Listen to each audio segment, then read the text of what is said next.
Watu wa Mamsera, niseme mambo mawili kwenu.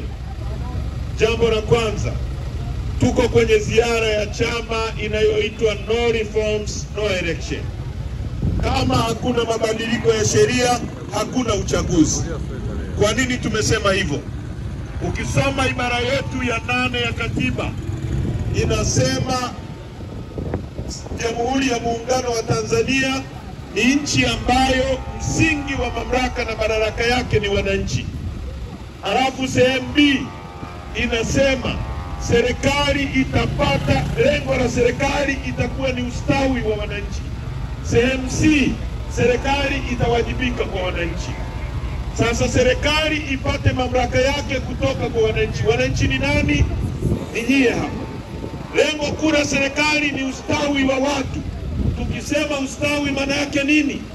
Maana yake ni kwamba muwe na uwezo wa kulala pazuri, kuishi pazuri, mtibiwe vizuri, msafiri vizuri, watoto wenu wasome vizuri.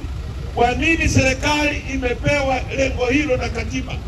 Ni kwa sababu rasilimali za nchi yetu zote,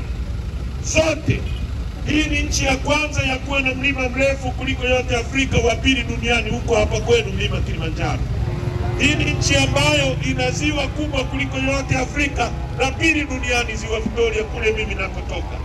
Hii ni nchi ya 3 kwa kuwa na madini ya dhahabu mengi kuliko zote Afrika nzima na duniani.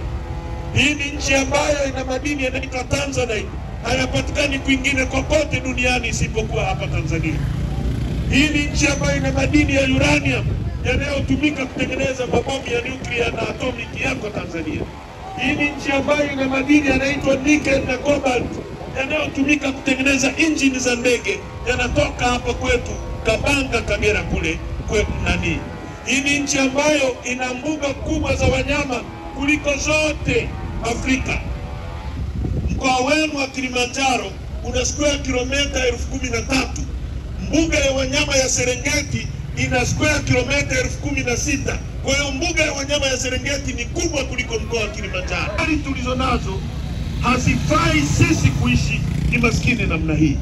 Na nyie mnavyojiona, warau wengine wengi katika nchi hii, nyie mnavyojiona, mnajiona mko kwenye umaskini, lakini kuna watu maskini kuliko nyie kwenye nchi hii, kwa sababu tuna viongozi wa hovyo ambao wametufanya katikati ya utajiri watu wetu muendelee kuishi kuwa maskini. Tumekataa hali hiyo, na Chadema tunataka tushirikiane na nyie kubadilisha hali hiyo kwa kuhakikisha kwanza tunapata uchaguzi huru na haki. Chagua mbunge akawe sauti yenu, kwa sababu kazi ya mbunge ni kwenda kukusemea wewe upate maji, upate barabara, upate shule nzuri.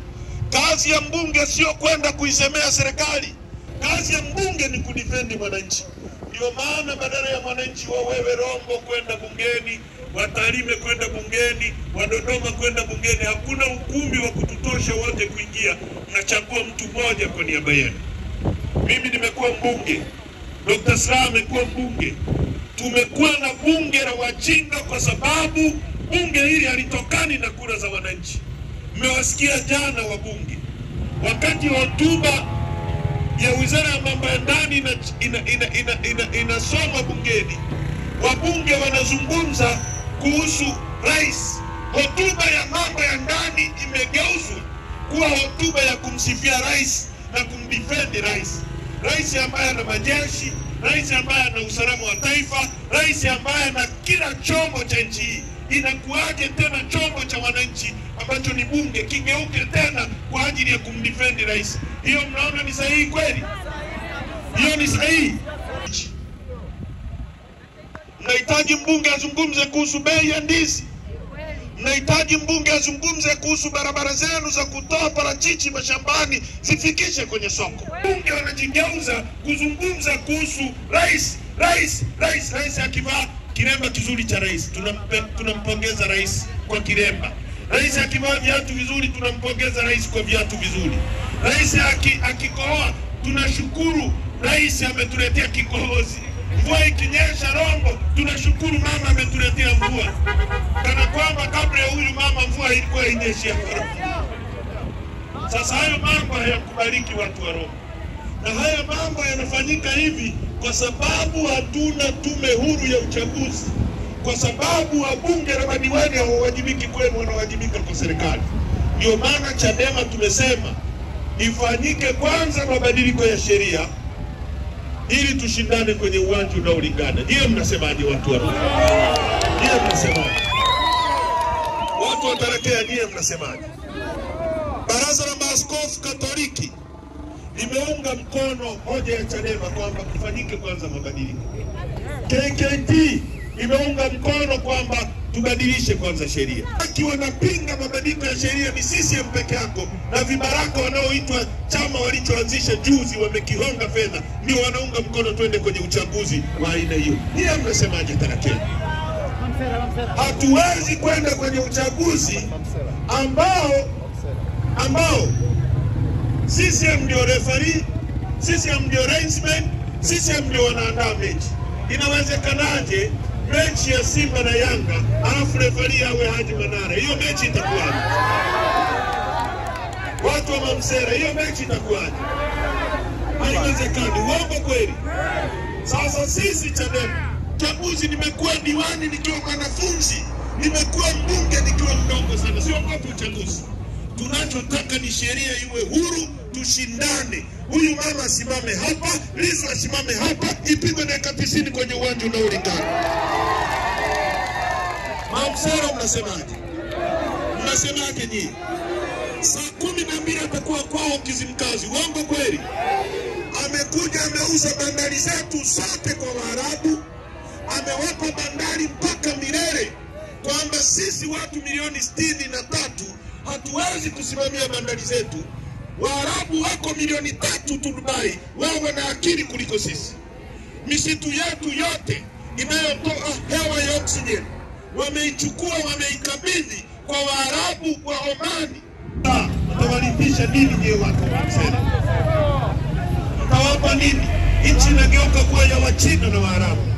Kwa hiyo tumekuja kwenu ndugu zangu kuwaombeni kwamba ungeni mkono hoja ya Chadema ya no reforms, no election.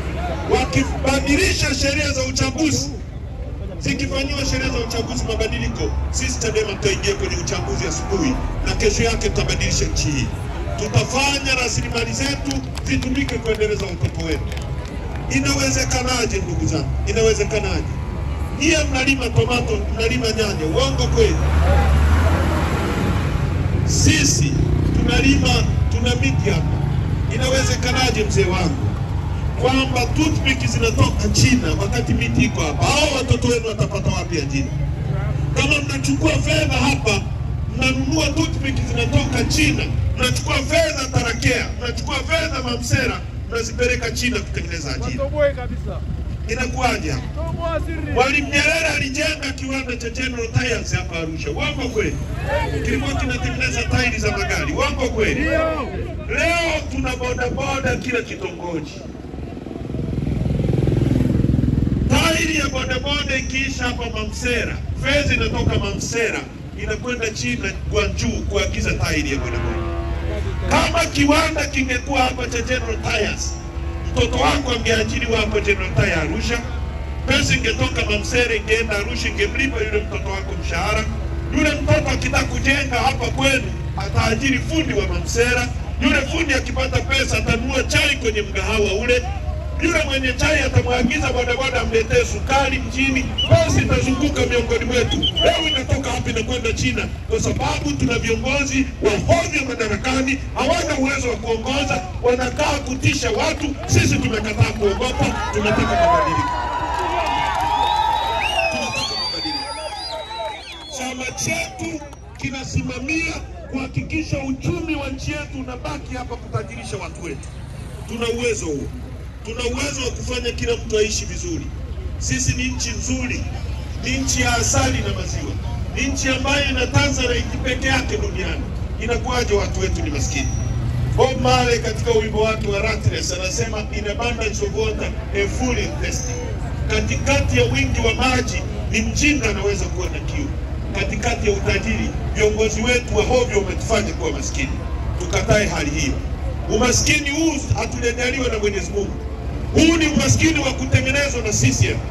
Mwenyezi Mungu angetaka tuwe maskini, asingetupa dhahabu, asingetupa ziwa Victoria, asingetupa Tanzania, asingetupa mbuga za wanyama, angetuweka jangwani Misri. Lakini alituleta hapa kwa sababu akatuweka kwenye nchi nzuri ambayo mvua inanyesha. Alitaka tuishi vizuri.